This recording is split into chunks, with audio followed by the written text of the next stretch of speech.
There is a term called Ubuntu, echoes the African philosophy that places emphasis on being human through others.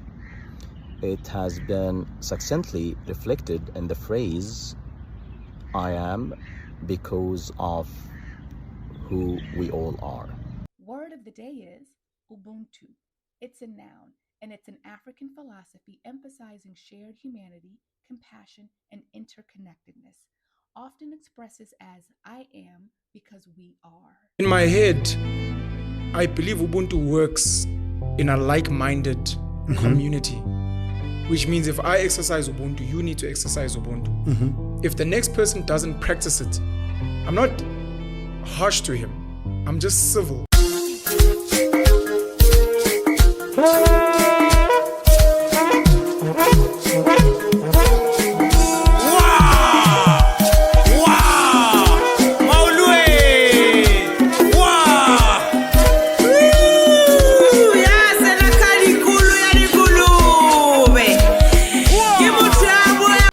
Machine politically incorrect. I've always wondered what is Ubuntu.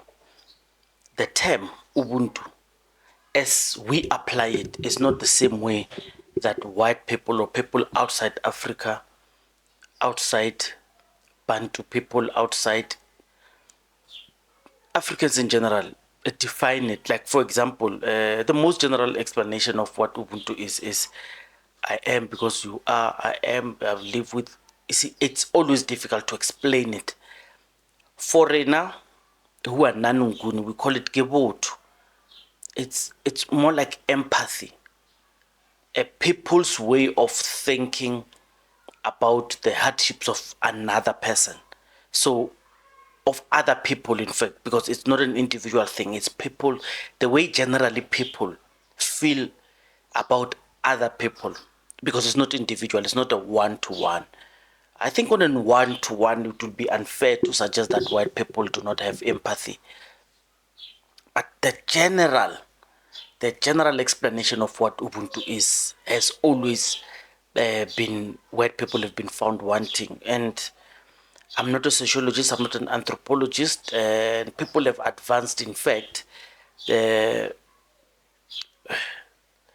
doctoral works to define what Ubuntu is. In fact, let me do this. Let me just first start with one of my best social commentators, Bianca van Wyk. Let's stop and listen to how Bianca van Wyk puts it, and then we'll come back. I think we could have a very long conversation about this particular thing, and it is a very nuanced conversation. And if the conversation lacks nuance, then you are going to get to what Roots calls a logical conclusion that white people are not human. Now, what I did, because I wanted to understand, how did he get to this? I mean, how do you sit and come up and pervert this whole amazing belief system, way of life? How do you do that? And the truth is that what he's done is he's taken information out of a PhD, okay? And I've spoken to someone that edited the PhD at a stage. I'm trying to get hold of the actual writer, the owner of the PhD, because I want them to expand on their thinking. I want to understand it fully. But I do understand this. Now, the take is as follows. In history, in the world, there hasn't been evidence of white people showing Ubuntu. There hasn't.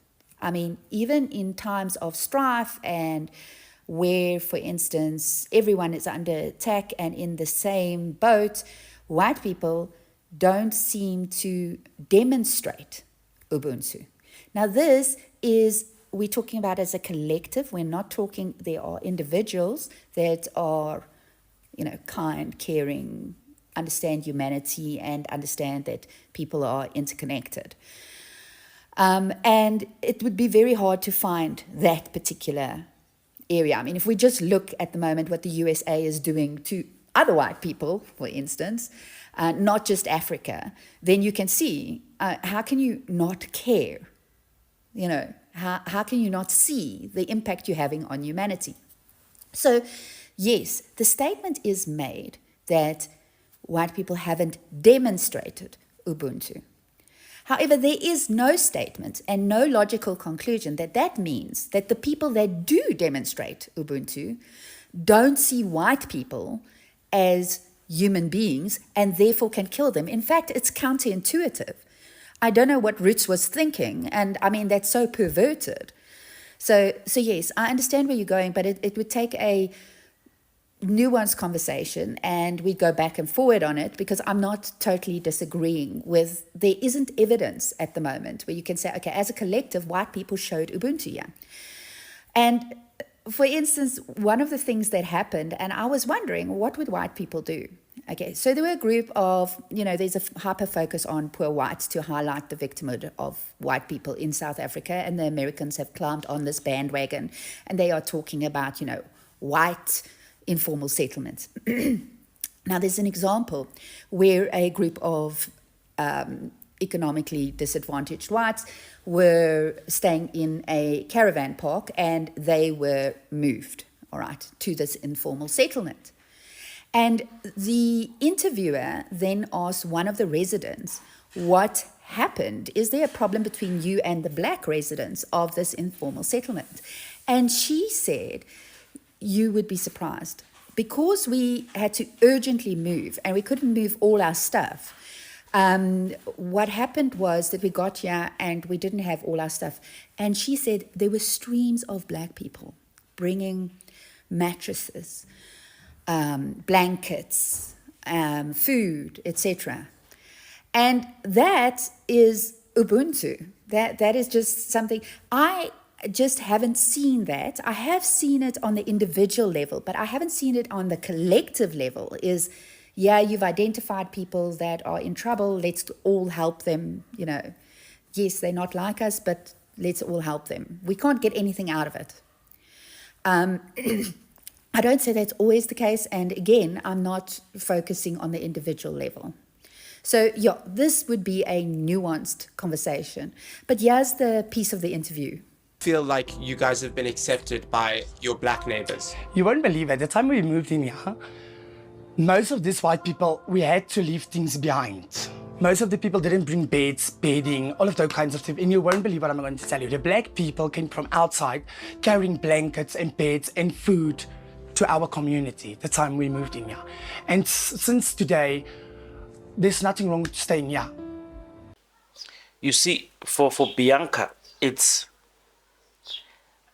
almost, as I think of it that way, is you white people, as a people, as a community, you have not shown in the past quantifiable proof of being sympathetic to other people, empathy. And this is how she puts it. And see, there are lots of commentators who speak about this subject. And when I first came across it when I was speaking to Professor Senokoane of UNISA. And Prof said it clearly that white people do not have Ubuntu. So I know there are white people who consume my content. It's unfortunate for them. It's very difficult, and sometimes I understand to comment because it will be only those radical white people who comment on social media and stuff. But I just want to hear from white people, and I know it's a very difficult thing because, white people in our spaces where we preach a Pan-Africanist perspective content for our people, they hardly ever speak, especially anything positive. So I just want to the few white people, and then maybe others who hear what white people say, just tell me, what offends you as a people? What offends you about you not having Ubuntu? Because Ubuntu is not your concept. It's not your concept, but you can have it. You can use it. It's a philosophy. So this philosophy, you do not come with it. You might have your own version of it. We just want to know what offends you when people say you do not have it. So Senokoane says, let me see if I find clip. Yeah, Prof Senokoane. You're speaking about the origin of humanity. In one of the chapters that in my doctoral degree, I struggle to understand why white people do not have Ubuntu. Ish. I struggled, and until I come to a conclusion that there's something wrong. We need to trace it. And I had to use the language, I had to use history, try to identify why they are not having Ubuntu. And I had to go to to find out why. Even the earliest writers, they can't identify them as Bantu.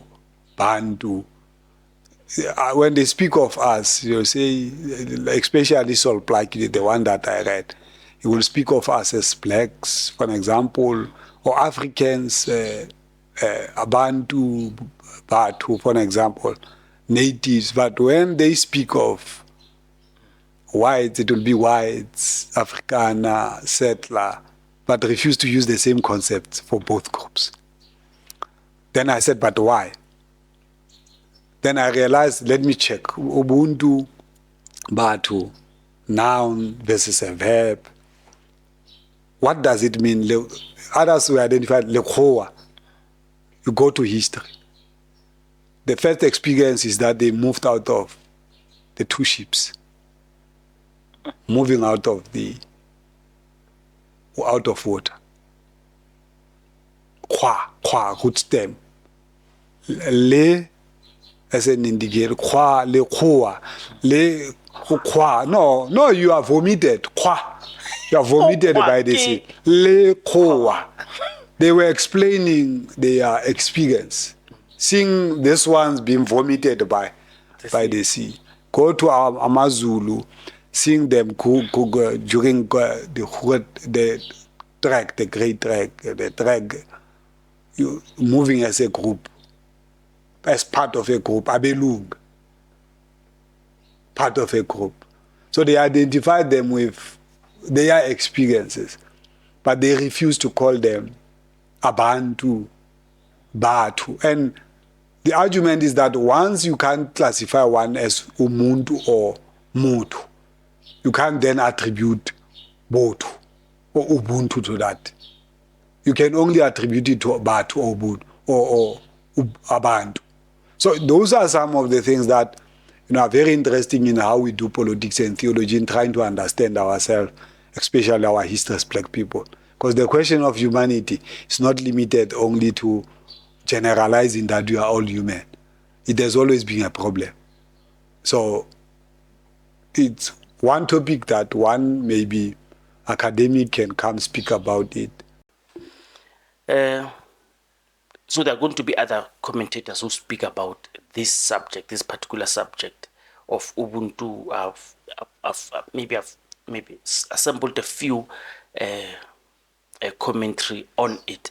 But as an African, I want to speak on the other side of Ubuntu.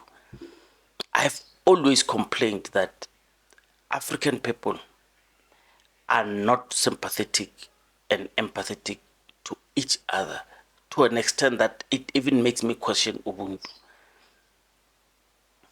Yes, I think this must not be confused. Africans do fight each other, nations do fight each other, the Mfetkani, the Shaka Wars, everything, they do fight each other. And that has nothing to do with Ubuntu. This is when Ubuntu has failed, I suppose. But here's the thing. If you think about the atrocities, let me start in South Africa, of the things that were happening. And like I say, it's very difficult to explain Ubuntu. That's why I'm telling you that I've always struggled with it. The few Africans who are empowered, who've got power over the few of us, so the majority of us, so the few Africans who have power, financial, political, and just, government power, Africans, those few, they don't seem to have Ubuntu on the majority of us, the disenfranchised, the marginalized. Where is Ubuntu on that? I can give you many examples of Ubuntu, and it is our politicians who go around the world preaching, see, Mandela had Ubuntu, Mandela had this. They themselves do not have Ubuntu. And a classical example is, there's an adage in African politics that says, being a traitor is someone who chooses a glass of wine over water for all. So what that means is, if an African leader is to negotiate fair rates or a proper, represent African people in a proper way, he would rather take the big chunk of it and live poor a bad negotiate in bad faith for the rest of the Africans. So this is where this thing of choosing a glass of red wine for us and instead of water for everyone. That in itself just shows you that we may not have Ubuntu, especially amongst us. Yes, we've got Ubuntu, maybe on white people, because it is Ubuntu that made that. That's the reason we are toppled as African people. We were too kind to our oppressors. I'm not saying we did not lose battles. We lost battles and we lost wars. But I'm just saying, sometimes you understand, you look at things, you say, we are too kind to our oppressors. Maybe they don't even know what we are capable of because we are too kind to them. I can give you many examples. In South Africa's 1980s and especially early 90s, when we were going to go into war, South Africans hate this part of the history because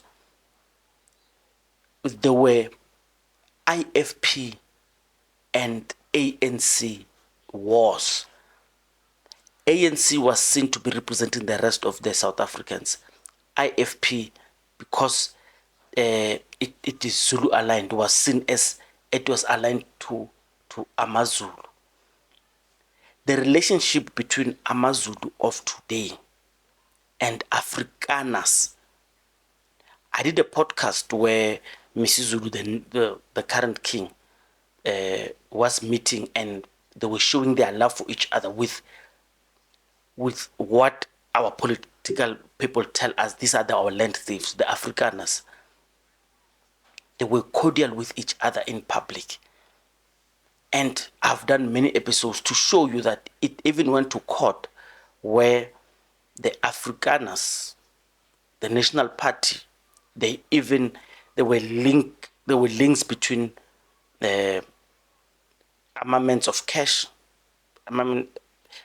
armaments, weapons being given to AmaZulu to fight this ethnic war. What do I mean? I mean, if you've got power to look at why are we supporting white people to suppress others? I spoke about, for example, you know how much Julius Malema declared Jacob Zuma as his number one enemy. And I asked, why and how is it that we end up having ourselves as the biggest enemy? And in the same breath, I tell you that no matter how much you defend, Jacob Zuma's obsession with hating Cyril Ramaphosa far surpasses the way he hates what the struggle called our strategic enemy. You no longer know who's our enemy as African people. And we know you hate it when we tell you that. You hate it when we say Jacob Zuma has turned MKP to a party that hates Cyril Ramaphosa. And I'm not saying Cyril Ramaphosa is not supposed to be hated. I'm saying, who is our strategic enemy? Our strategic enemy has been from the struggle days, has been white supremacy, those who keep our land. Cyril Ramaphosa does not keep our land. He's a thief according to our standards of what a thief is. We think he stole money in Pala Pala and he must be prosecuted. And it's very difficult to say he's the same way I said in the other podcast that if you say Jacob Zuma is corrupt, where was he proven corrupt? You can't tell me Nkandla. If he was found guilty and found corrupt in Nkandla, go and check. Was he prosecuted? No. So if we agree that Jacob Zuma can't be called corrupt because of he was not convicted, then you must give it the same way with Pala Pala. He was not corrupt. I agree with you that white media protects Ramaphosa. I fully agree with you. They protect him. And I can give you many examples. Jacob Zuma would stand in front of a media and take questions. How many times have you seen that? He's got 8 years in power. It's been 8 years. So 8 years is a full term. It's full 2 terms in the US. So in the US, someone who leads for 2 years, for 8 years, cannot be a president ever again because 4-year terms make it so. He's been a leader for a long time, in American standards, of course. But do you remember him taking Julius Malema? You can give him credit for that, for sitting there and doing it. But let me not dwell too much on that because I want to go back to Ubuntu. It just messes me up when Africans, we hate each other more than the person that we regarded as. The reason we are in politics is because we agreed that someone stole our land and we want to go and fetch the land. But we even forget who is this enemy, because this enemy is giving us money to fight each other and we do it.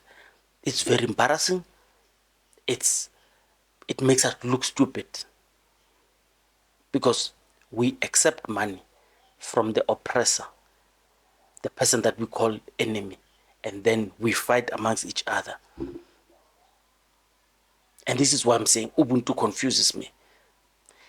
These rich, corrupt South African politicians who don't care.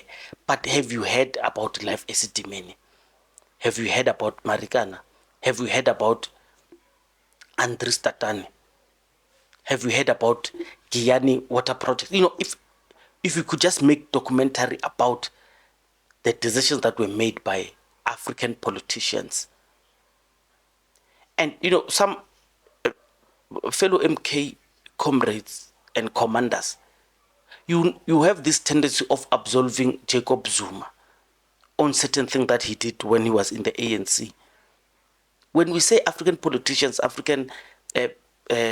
African politicians, ANC, we are even including Jacob Zuma. We are including him. The tax, Marikana, all of those things he was with the ANC. And don't hate us for telling you the truth. Because the problem is with Ubuntu is we don't talk enough about it, about how we, who are supposed to show Ubuntu, are not Ubuntuing each other. Do you know how the struggles? But anyway, let me go to Zimbabwe. They speak about Ubuntu. If you have not heard about the atrocities of Kakura Hundi and Operation Rambazina at the hands of Mugabe, you would not believe it's Africans doing these things to each other. The raw violence and it's the atrocities. I'm not saying white people did not do it to us. I'm talking about the ones that we did to each other. And sometimes, because we don't talk, you think it's not there. I hosted him Twagazi and I begged many times for Rutendo to come to the podcast so we can talk about this matter. The reason we talk about it is for him to understand that people like him are important in closing this chapter. But Rutendo Matinyarara doesn't want to come and talk about it. The atrocities that happened on Amandebele Zimbabwe, the Mtwagazis, by the Shonas. It's one of the less spoken about. And of course, we go to Banyamlenga in DRC, the atrocities subjected to them. We're talking about Rwanda, the Hutu and the Tutsis. This is what people do to each other. And you ask yourself then, where is Ubuntu amongst us as African people? I know one of the reasons, and I'm going to include some few Penuel stuff. You know, one of the reasons people say they hate Penuel is when Penuel gets frustrated with the thing that we as African people do to each other, not buying to each other, not supporting each other, swearing at people. You know, if 10 things I like about Penuel are disturbed by one thing that I don't like about him, I cancel out all the things that I used to love about him just because of this one. And that is our problem as African people. And I gave that example with Ntsiki. Because you disagree with Ntsiki on certain things, then even when she's right, you cancel her because you disagreed with her once. But let me get back to Ubuntu. Please explain to me, what is Ubuntu and how do we use it? And do we have our own standards of saying, no, but you are not doing Ubuntu? And I understand, I mean, we get to a point where we start fighting. And maybe it may not be Ubuntu, but please explain to it. This deep hatred, this way of the few, the marginalized, the majority not caring about the few marginalized as a collective.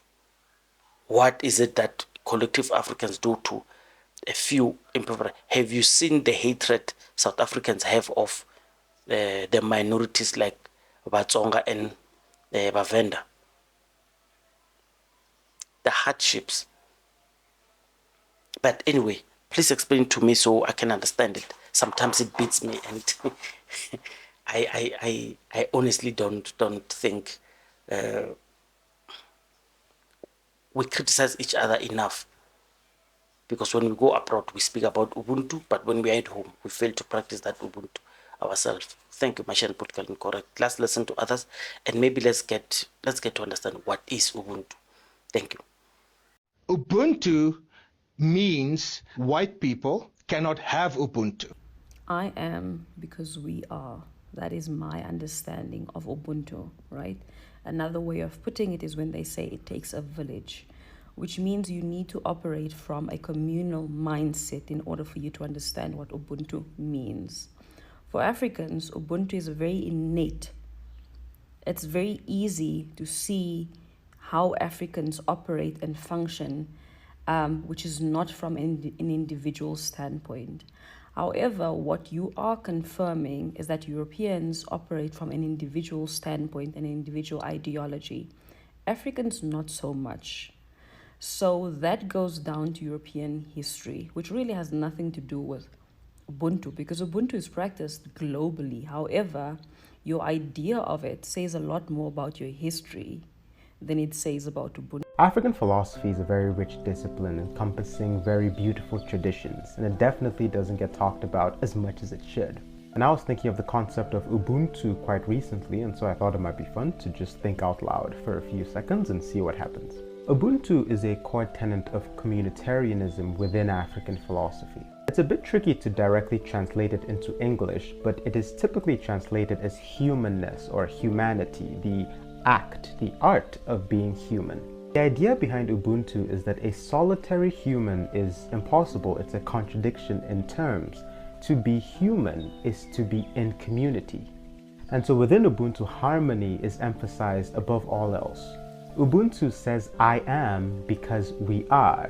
And some thinkers have taken it a bit further to say, I can only be fully me if you are fully you. Everything we are, everything we think, everything we do is influenced by people, the people that brought us up. We learn to read, we learn to walk, we learn to write, we learn to speak because people around us teach us these things, either directly or indirectly. In fact, because of the fragility of human babies, we only survive when other people are around to enable us to survive. And so we exist not only biologically because of other people, but also spiritually. To be human is to be in community.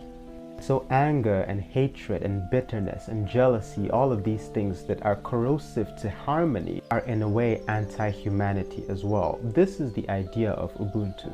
And it's interesting because some thinkers within the field of African philosophy have contrasted the tenet of Ubuntu, I am because we are, with Descartes' cogito ergo sum, I think therefore I am.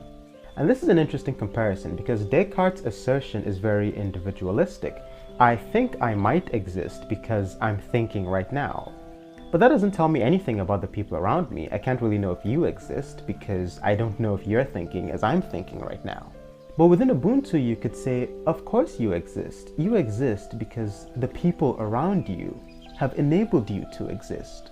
Ubuntu is interesting as well because it preaches a type of interrelationship across time. We are not only connected with the people that we are around right now, but we are connected to our ancestors and we are connected to those who will come after us. So you are because of them.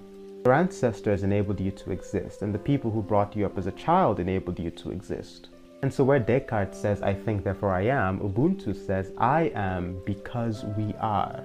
And not only does that give me the right to exist, it gives me a responsibility to care for everyone that is around me, because I can only be me if they are fully them. Word of the day is Ubuntu.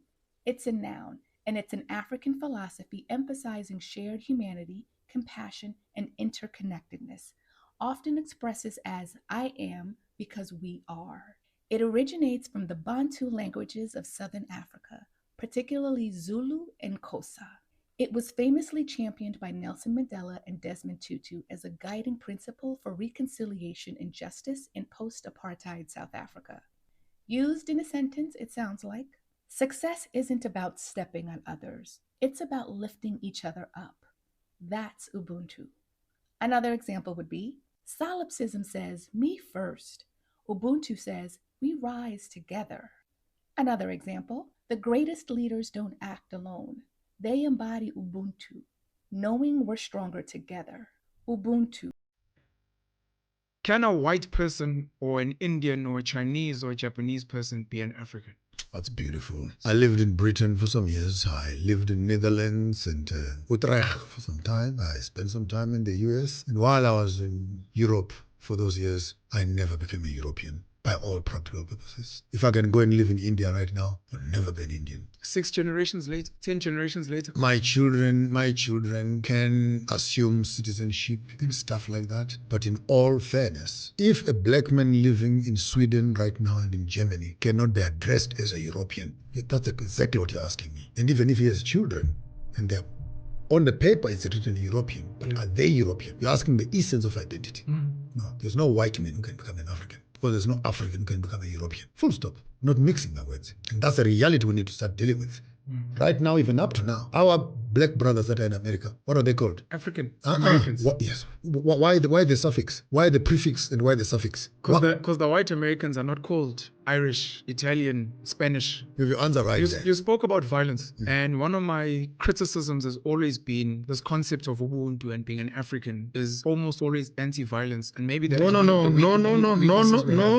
Sorry, I mean violence in the context of what you were saying. I am with you. Ubuntu does not mean we did not go to war. Ubuntu does not mean we did not protect our land. Ubuntu does not mean that if someone was killed in the village there, the other village wouldn't pick up its spears when the people have failed to atone for what they have done. Yes. War was inevitable.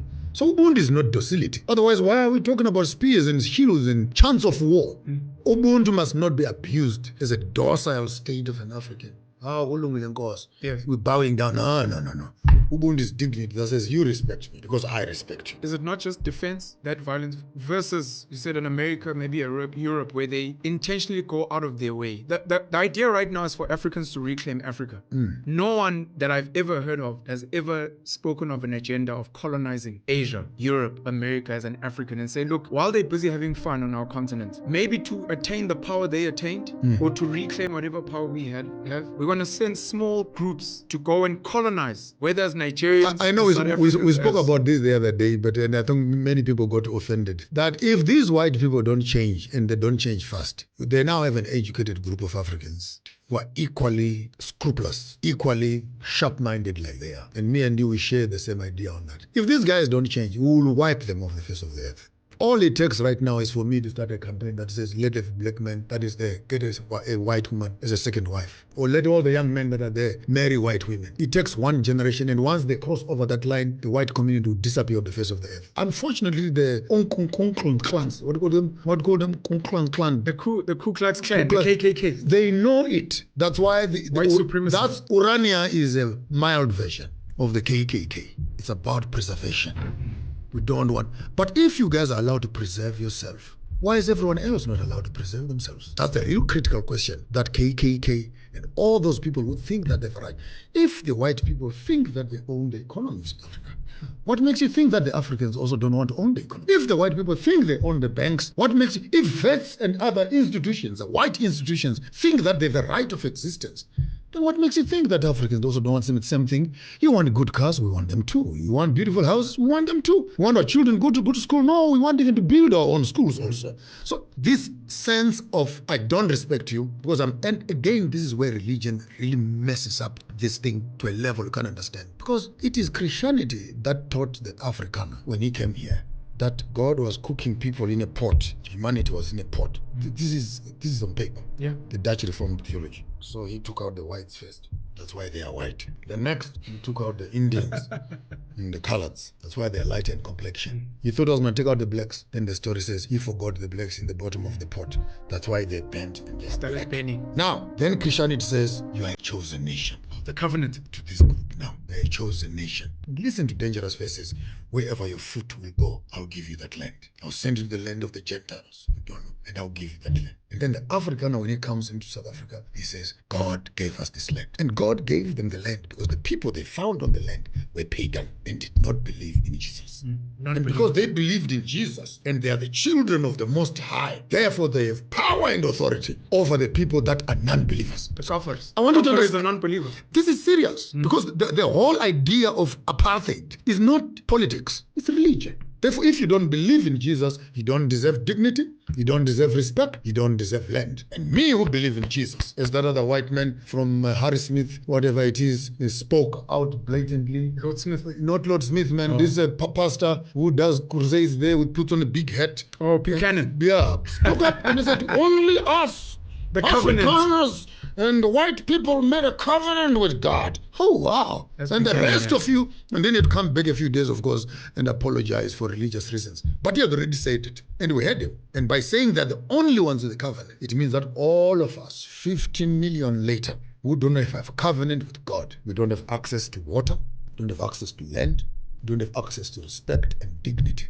And then the Constitution is written, not for the 50 million. In my head, I believe Ubuntu works in a like-minded community, which means if I exercise Ubuntu, you need to exercise Ubuntu. If the next person doesn't practice it, I'm not harsh to him. I'm just civil, but I'm like, I will not discipline their children. I won't feed, because why did you hit my child? Why were you feeding my daughter?